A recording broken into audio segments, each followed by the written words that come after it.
Hello everyone and welcome to episode 4 of the Wizard101 Let's Play series. Last episode, I finished, what's it called? That one place, the Colossus Boulevard place, yes, that one. Today, we're finishing, Triton Underwater. So anyways, between episodes, I've done some things. I think last episode I had already completed all the side quests, right? Well, I've completed all the side quests, which is good, you know. It means, my quest book isn't full with a bunch of random stuff. I also finished my school quests, so I now have Stormblade and,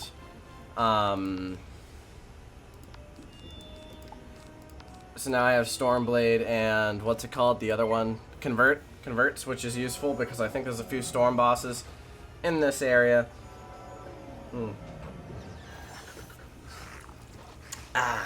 So let's get right into it. I'm hoping that this doesn't take too long. I know that Triton Underwater is a little bit longer, but I don't really want it to be super long because I'm very lazy.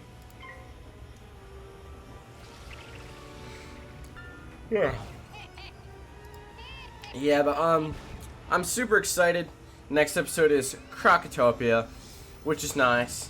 I'm on a much faster pace than last time. Last time I'd done what? I think it was episode 7 when I started Croc. Now it's episode 5.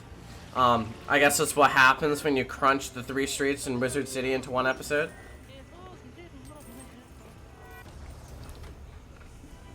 Yeah. Alright, goodbye. Death to you. Death to the storm cloaks. You find a key marked with the image of a white tower. Nice, nice, nice. I feel that. Alright, we're going to a white tower. There's a man here with, like, over half of the, what's it called? The gear. That one gear. Look at him. He's pretty majestic. Alright, white tower. Throw some more converts in there. I think my deck's all set. If necessary, I'll shift it around later, but... Shut up.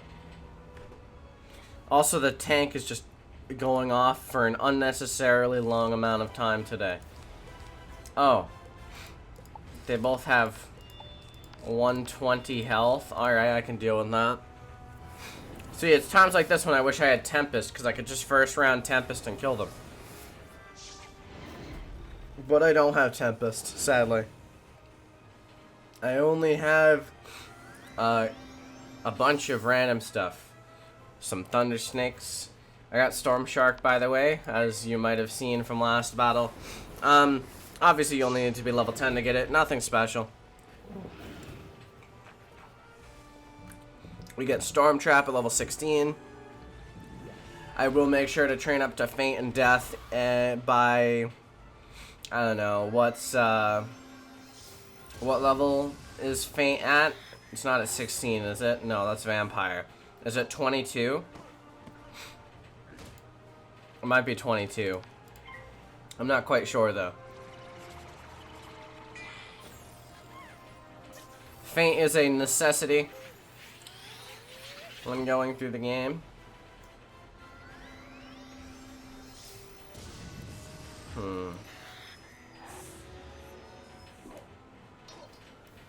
And goodbye.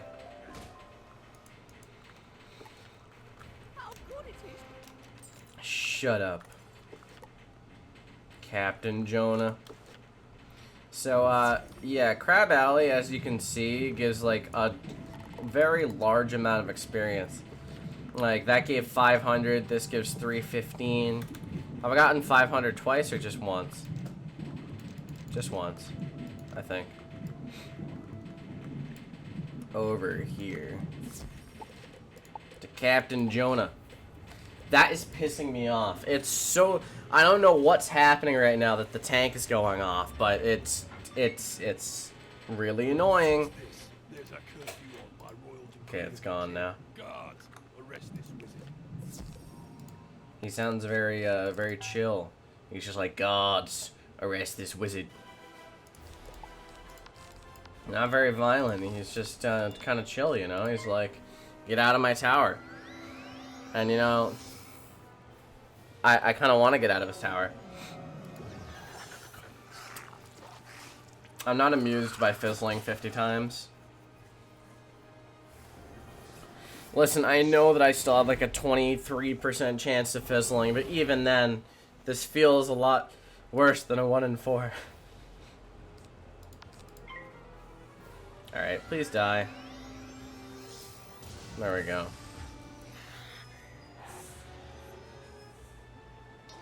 Perfect.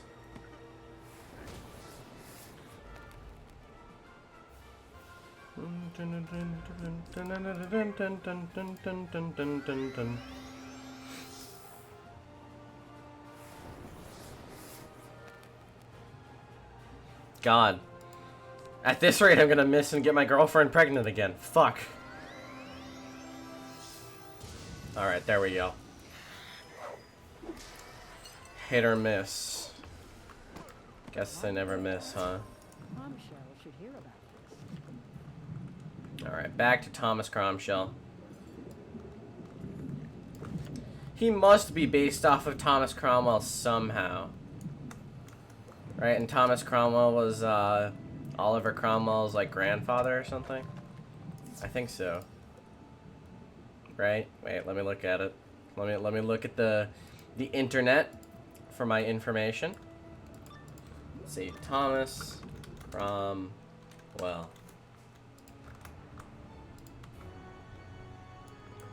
You were attacked. Because I think I know who he is. Yeah, he was the one that served as chief minister, yeah. And then he was beheaded. Yeah, I remember him.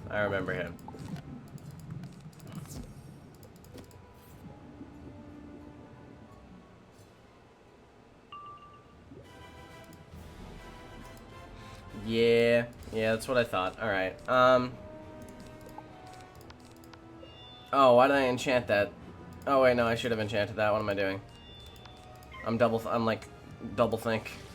Triple think. Ultra think.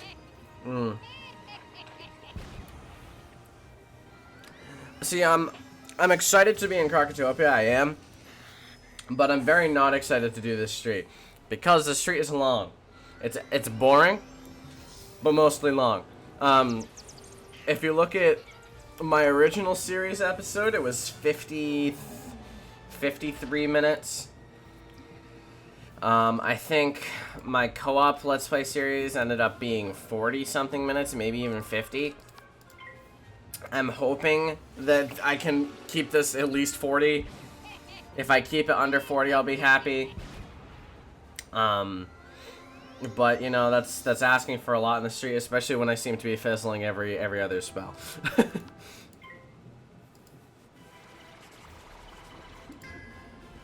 Because I'm just trying to think, right? Triton. Underwater. Actually, wait. Can I go to the Chrysalis quest guide? Because there was a thing where it said that there's different guides. Okay, I'm actually gonna cut this battle out and I'll see you guys when I've done it. Alright, I'm back. The quest guide website I was looking at only has main quests listed, so this is not part of it. But anyways, I beat them up soundly. Not very soundly, as you can see my health is a bit low, but that's okay. You know, but I'm fine. I'm fine.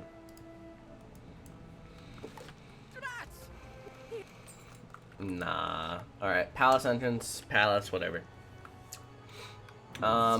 Almost level 13, which is pretty cool. I believe you get up to 14 from this street. Almost 15. Which is good. I'll obviously do some side quests to keep it to what's it called? to keep it to 15 maybe. I feel like being 15 before starting would be optimal. Obviously, it's going to be a little bit hard considering the fact that I Wizard City side quests only give a little bit. They don't give a ton of experience. But it's mostly fine, you know, I should be fine. If I could get to Krakatoa, see, there's a thing I'm thinking, or what I'm thinking about doing, is I'm thinking about starting the quest, starting the episode tomorrow of Krakatopia, right? Getting into Krakatopia, and then pausing almost immediately, and then doing Hetchel Dim side quest, because those give a solid, like, I think it's 2,000 experience total for that quest line. And it's super easy. I would recommend anyone who's starting out to do that quest line in particular, right when they get into Krakatopia. Even if you only do the first 3 parts, they have no battles, just walking, and it's a total of, I think, the first quest is 300, second quest is 400, and then 500. So it's like, you know, quite a bit of experience. That's solid. How much? 3, 4, 7 plus 5 is 1,200 experience, and you basically did nothing. Alright, let's do this again. Not looking forward to collecting. The problem with these guys is that they have a lot of health. So, it makes it a little bit tougher to beat them up.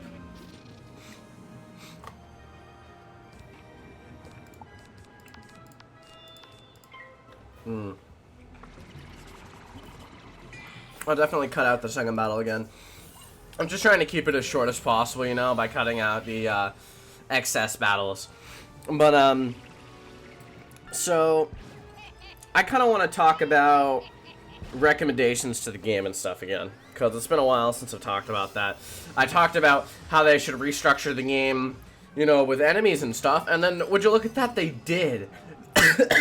Fuck. Sorry, I started choking on my own spit. But they did exactly what I recommended them to do by lowering the health, lowering the spell's attacks, and resetting it so that the world after Imperia can be tougher again. It's what was the next logical decision to do, and I'm happy that they did it. It made the most sense to do. Anyone who's complaining about the damage nerfs, they obviously don't think about the fact that all of the health has been lowered from all the enemies. I'm going to pause the video real quick, and then we'll continue the discussion when I'm back. Alright, I'm back. So, as I was saying in the discussion, I was talking about how they just recently changed the thing, and that's a good change. Some things I'd like to see added to the game in the future, because they haven't added a lot of these things that I think about. First off, they should add another world or two like Wisteria, which is a side world at earlier levels. I think it would add a lot of interest to the game and would potentially make the earlier levels a bit more fun. What I would recommend personally is excuse me, is to add an optional side world after Dragonspire. Like, it unlocks like level 50 or level 45 or something, and then you do that, because that would be fun. It gives you a break from Celestia if you need it to go do some other things, and I'd recommend it giving XP similar to Celestia, maybe a little bit less. But see, the thing is that the reason why I don't think they add worlds like this is because they want to make world balancing so that you aren't level, you know, 100 by the time you get a fuck. I had auto walk on and I tabbed out of Wiz and I couldn't tab back in time. The problem is that they have a world balance right now, so it's set so that you reach level 100 at Chrysalis. But the thing is about it is, since they have an XP curve, a curve that goes up like this, I'm assuming it's the same for you guys, right, when I do this? Yeah, it's a curve, right? And that curve allows it so that no matter how many side quests you do and quests you do here, you won't be super over leveled by the time you reach the end of the game. For example, my balance, you can see that level curve perfectly. My balance was over leveled for every single world right up until you got to Azteca. And then Azteca, the levels started shifting again because the XP, the amount of XP you need to level up was so large, and the XP quantities that you got weren't large enough to the point where it eventually balanced out. Now, obviously, you can't add a world that gives you an extra, say, total 300,000 XP in, you know, before Celestia. I mean, you could, but that's a solid, like, probably 5 levels before you get into Celestia on top of Winter Tusk, which gives you 10. Now, if you combine the two, you would be way over level 60 by the time you got actually to Celestia if you did both of those before Celestia, which is what a lot of people would do, and that kind of throws Celestia's power balancing out of whack a little bit. Now, I don't think there's necessarily a lot wrong with that because Celestia is very powerful and overleveled anyway. So I would say that it's very easily possible for them to add another world level 45. I think that would be the most logical one. I would also say something else, maybe at level 20, that actually gives similar XP to Grizzleheim. Now, Grizzleheim doesn't give a lot, obviously, but Grizzleheim is split into 4 different sections. I believe it's level 20, level 25, level 30 or 35, and then level 40 for Ravenscar. Now, another world like that would be fun, that gives, you know, little XP, but is fun. I think it would add, if you made it give slightly more than Grizzleheim and then buff Grizzleheim slightly and add another level 20 world, that could work. They've already kind of done that with Wisteria, though, which is the main issue, you know? Like, if you have Wisteria, you can't really, if you add a third one, it might be a little bit unbalanced. But the only other thing I could say is maybe add another side world in around Chrysalis. Maybe not necessarily a level 100 side world, but a level 90 side world, something like that. Something that gives a decent amount of XP. Something that's fun, lively. Lively is the main point, because I think the problem with Azteca and Chrysalis is that it's so dark and dreary that by the time you're done with it, you're just like fucking done with it, you know? That's the issue, is that I think people know this, but a lot of your enjoyment of a game is directly correlated with how dark and dreary the world is. It would be, I think, what, like an inverse correlation? It's been so long since I've done psychology, but the more dark and dreary it is, the less fun you have. And that's true with a lot of things and a lot of games, you know? For example, I'd say like Skyrim. Skyrim's fun. It's very fun. But everyone's least favorite part, not everyone's, but most people's least favorite part of the game are the Dwemer Ruins. The Dwemer Ruins are dark, dreary, old, decrepit, and it just doesn't feel as fun. And that's just how it works, is that the dark and dreary places tend to be the least amount of fun. And that's why Chrysalis feels so bad. Not only because it's long and boring, because it is long and boring, but it's also dark and dreary. The music is constantly dark and dreary and has that epic vibe to it that makes it feel like you're going to be there for a long time, and you are going to be there for a long time. It took me 23 episodes to get out of Chrysalis. But okay, let me pause again for this battle. I'll be back. Alright, I'm back. So I'm not thinking, like, don't get me wrong, I'm not thinking make like something for 5-year-olds, all happy, plushy, funny, kind of gumdrops and rainbows kind of vibe. What I'm saying is that they should make something compelling and interesting. So for example, I say they should make some kind of world, fuck, I didn't get that show, whatever, but they should make some kind of world similar to Mushu, where, or maybe even, you know, they could revisit a few worlds if you want to. I'm thinking something that adds a new element of interest to the wizard. For example, like, say the wizard goes to some, like, ninja academy type thing in Mushu, and every school learns, like, say, a 5-pip spell that does, that has, like, a ninja type thing to it, you know? And everyone has a different type of thing. Like, maybe fire has, like, a Chinese dragon looking thing. Like, you can have life, have, like, a life samurai, like a death, not death ninja, because that would be bad, but, like, something along those lines, where, you know, it's interesting. Another recommendation, somehow visit the Pirate 101 world. That would be interesting. Trust me. That would be interesting.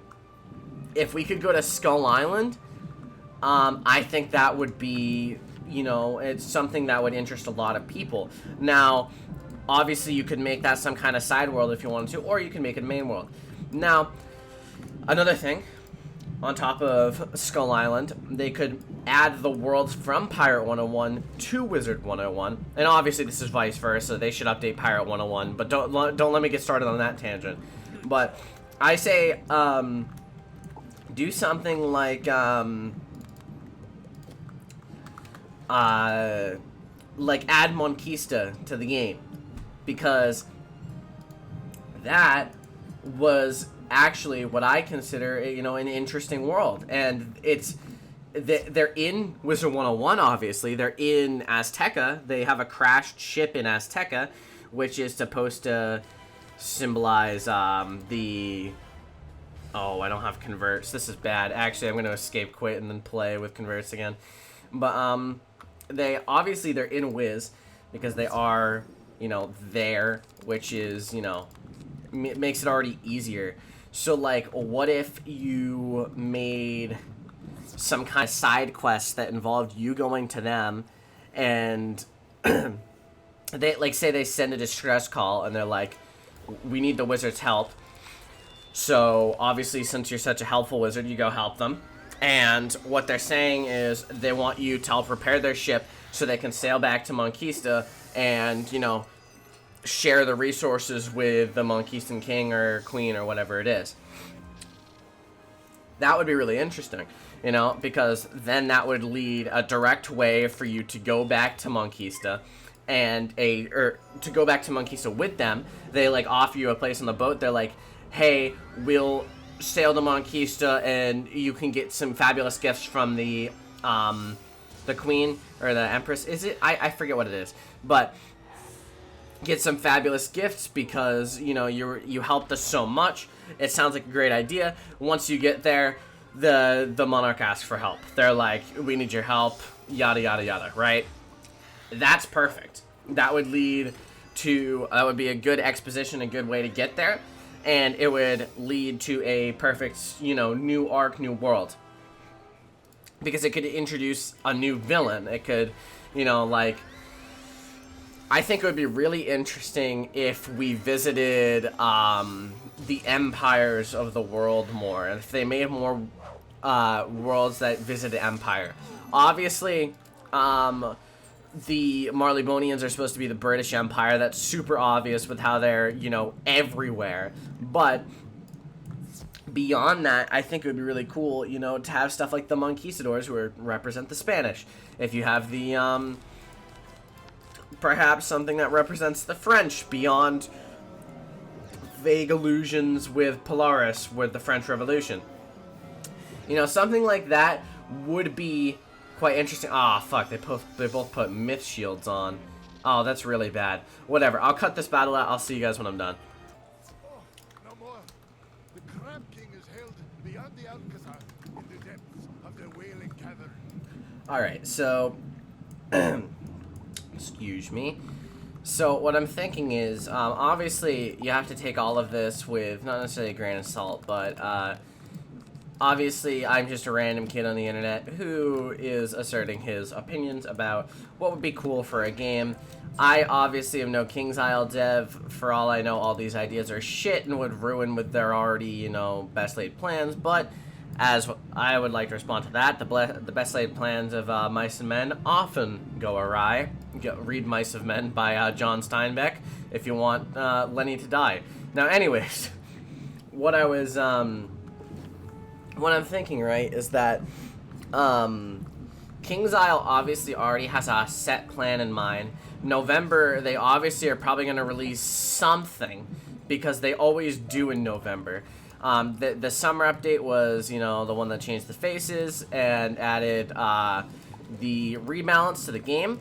I think it's perfect because I think what their plan is to release a new world in November, something that I think they want to be tough and challenging in a lot of ways. And the reason why they restructured the entire game was to make it so this world is probably similar in difficulty to Azteca or Chrysalis used to be with the health. And they wanted to, you know, restructure it so it made more sense. And I think that was a fantastic idea. I'm actually decently excited to, and one reason why I'm excited to do this Let's Play is because I'm super excited to see just how different the game is in those later levels with the rebalance. Because obviously, I've only played the very end of Chrysalis, literally the last, literally Shadow Palace. That's all I've played for the rebalance. And I think it would be very interesting to see what the rest of the game is like. Now, obviously, I think Celestia is going to be my favorite change because it'll make all of the bosses who were previously very challenging in a lot of cases. You know, they had 6,000 to 8,000 health in some cases. Those are minus 20%. That's a lot. 8,000 minus 20% of 8,000 is what? Divided by 5 is 400. It's not 400 health. What am I doing? Why can I not think of I don't know. It's what's okay, now this is gonna bother me. Give me a second. Let me go. Well, I'll walk and find the missing guards. But 8,000 times 0.2, 1,600. Okay, I was a quarter of the way there. So 8,000 minus 1,600, 6,400 is significantly different. And that's. I'm just saying that 8,000 is the hardest bosses in Celestia because they don't tend to get that much over 8,000 in Celestia. Average bosses, especially in the beginning, the average boss is like 3,000 health, which 3,000. 20% of 3,000 is a significant amount as well. That's a solid 500, so they're going to be in the 2,000s of health now, which is pretty fucking good, you know? Now, I think the change was a good change, and I think everyone will appreciate going through it. Now, I will say, I'm willing to bet that a lot of people are viewing this change as a nerf to the spells that they have. For example, they'll be like, oh my god, my Glowbug Squall only does, what's it called now? They're gonna say, oh, it only does 1,000 rather than 1,300. Which, yes, it does, but they aren't looking at the bigger picture. The bigger picture is that all of the enemy's health has just been reduced by 20%. They didn't reduce your spell's damage by 20%. If they did that, nothing would have changed. But they made it so that the game is significantly, not significantly easier, but easier because of the fact that now the spells are less by less than 20%, probably about 10% weaker, I would say, on average. 10% weaker, right? Take that 10% weaker, and then think about the fact that the enemies are 20% weaker. So there's a 10% difference there, where all of a sudden, you got stronger. That strength increase is vital, because it'll make the game actually easier to a lot of players, especially new players who don't understand how the game works. Sorry, I'm talking a lot. To new players who don't know how the game works, that's really important, because that makes it so that worlds like Celestia, which before were incredibly challenging, incredibly hard for new players, because of how much health the enemies have, new systems like crit, and how long they were. God, stop with the mouse getting stuck. I hate when the mouse gets stuck like that. It's now significantly less challenging, because it's just less of an issue. You know, because of that 10% increase in damage for everyone, technically. Now, obviously, I've noticed some spell rebalances. Alright, so, for example, there was a spell rebalance for balance, actually, which, you know, obviously is directly related to my balance let's play, which I find super interesting. Not exactly in my opinion, the best change. It doesn't really make sense, like, in terms of just anything, really, but I think it's cool, is they changed it so Power Nova does 660 at base, which is about how much Raw used to do, and they changed it so that Raw does 440 at base with the effects of what Power Nova used to be. I have no idea why they swapped Raw and Power Nova. It makes no sense. Actually, I would wish that they would kind of literally just swap the spell effects, and it would be perfect. Now, you may kind of question, why would I say that, considering I hated Power Nova so much in my balanced Let's Play? I think the thing is that it doesn't make sense for a tier 7 spell to be that much stronger than a tier 8 spell in Raw. It just doesn't make sense. Obviously, like, say Fire Dragon did more damage than Ifrit. That doesn't make sense. That just doesn't make sense, you know? Or, like, on Storm. Stormlord does more damage now than Leviathan, which is, you know, crazy.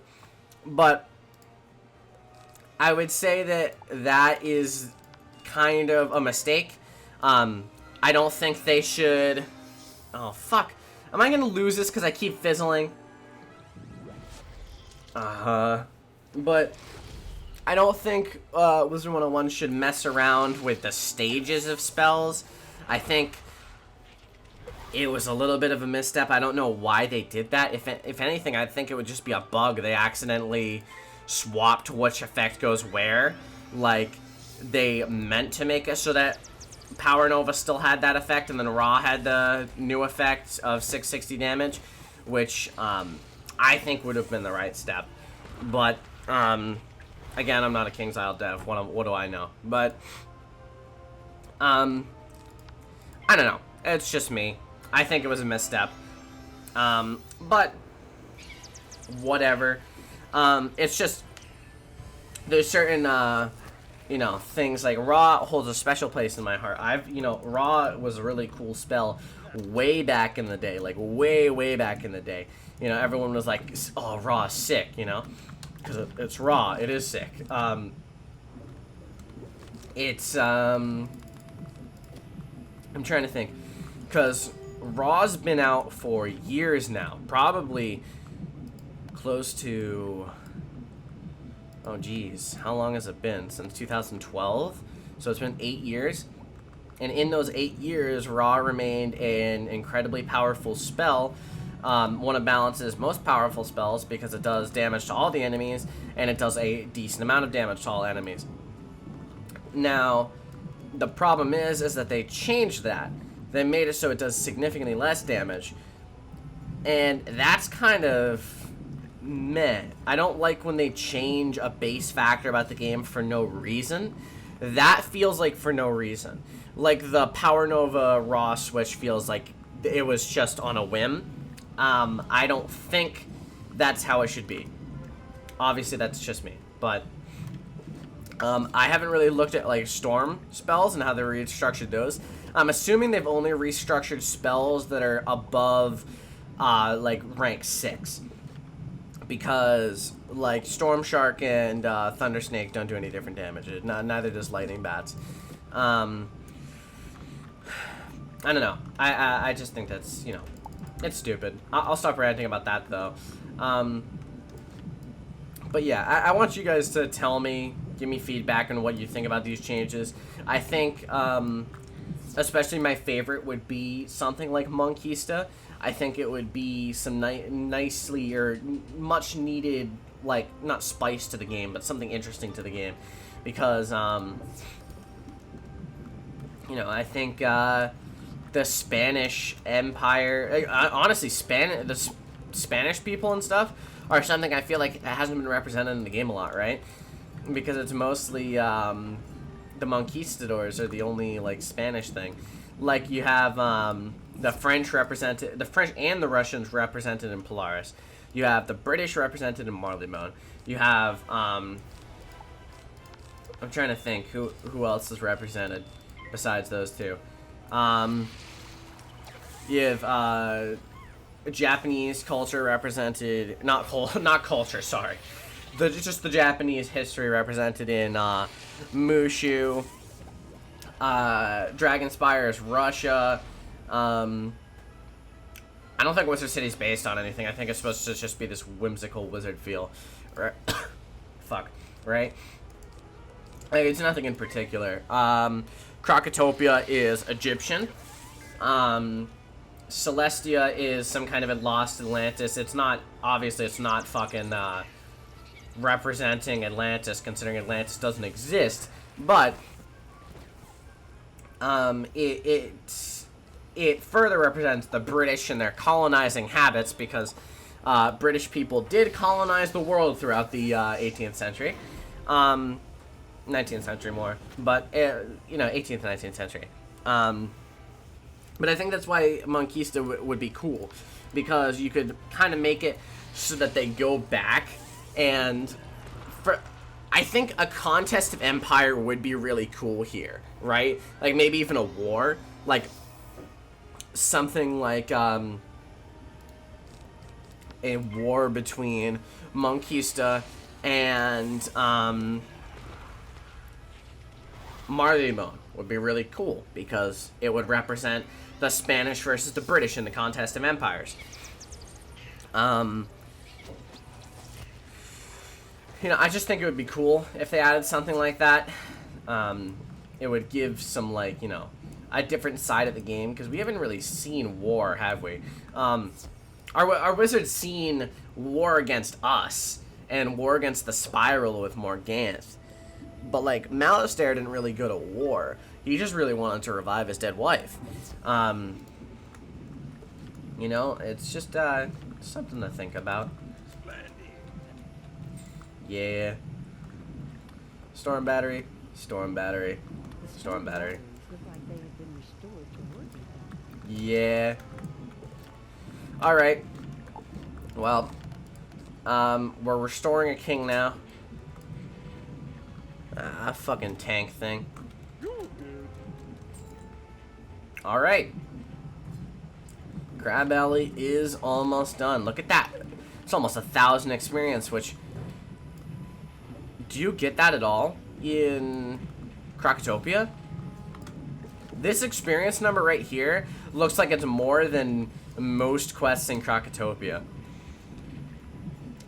I'm trying to think. The only thing I can think of that comes close to that is the last few quests in the Tomb of Storms. The defeat King Onyx, King Jezer, and what's it called? The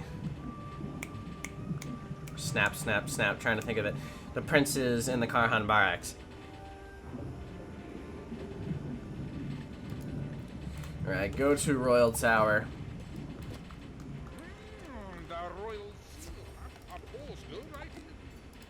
So I'd like to say something funny here. If I remember correctly, isn't this boss like super weak?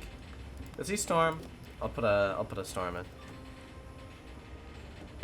It might actually be why he's super weak. King Amadeo.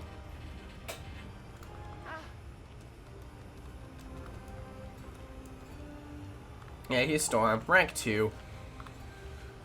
Rather easy to deal with, if I remember correctly. Yeah, 300. That's basically nothing. I'll just put a convert on him first round, and then second round will be lightning bats, just fucking him right up. But yeah, okay, look at that. I'm actually satisfied. I said at the beginning of the episode, I'll be satisfied if this episode is less than 40 minutes. It is 40 minutes right now.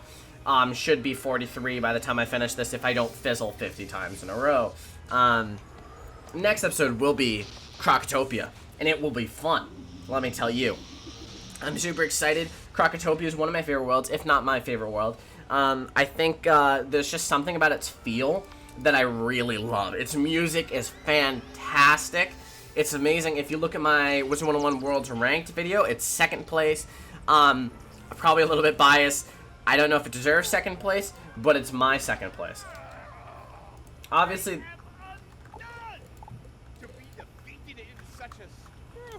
that entire list was a mixture of objectivity and my opinion. So I'm looking at it from a more objective standpoint, where I look at the music and the gameplay. I'm not just looking about what worlds are my favorite, because if I was looking at what worlds are my favorite, the list would be a little bit different. But obviously, it's still from my opinion. So it's like an opinion piece covered by objectivity, which doesn't make it bad necessarily. I think it was a decent list. I just think, you know, it's not like that's not my favorite list. That's my looking at Wizard101 more objectively, but not completely objectively. Obviously, you can't look at it anything completely objectively using that scale, because that scale was literally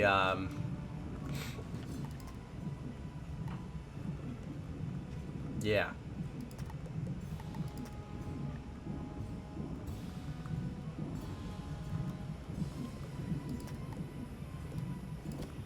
Yeah, so we kind of read a love poem to a crowd. Isn't that what the last time I titled this was called? It was like Wizard101, but I write a love poem to a Scottish crab or something like that. That was actually my first Wizard101 video that did well. I remember it. It gained like, while all my other videos were at like 20 views, that one was at 50 at the beginning. Which obviously now when you look back at the numbers, that's, you know, nothing, because now the first episode has 1.5k. The next 10 episodes all have above 100 views. But oh, excuse me, Jesus. I'm burping a lot right now. Excuse me, what was I saying? Fuck. I'm so absent-minded again. But the first 5 all have above 200 views, I believe, which is cool. You're back. Yeah. You could use this telephone. You know what? I'll do this between episodes. But anyways, that stop with the epic music and stop with the dialogue. All right, I reached level 15. Don't have to do side quests to reach level 15. Perfect. That's all I wanted. So that's it for this episode. If you enjoyed, please drop a like. Finish it in 43 minutes. Perfect. Exactly as I expected. Again, I want to hit 300 by the end of July, which means I need 2 more subs in 4 days. You can do it. I don't know if you can see that. Yeah, I think it's backwards, though. Yeah, so see you in the next episode. Have a fantastic day.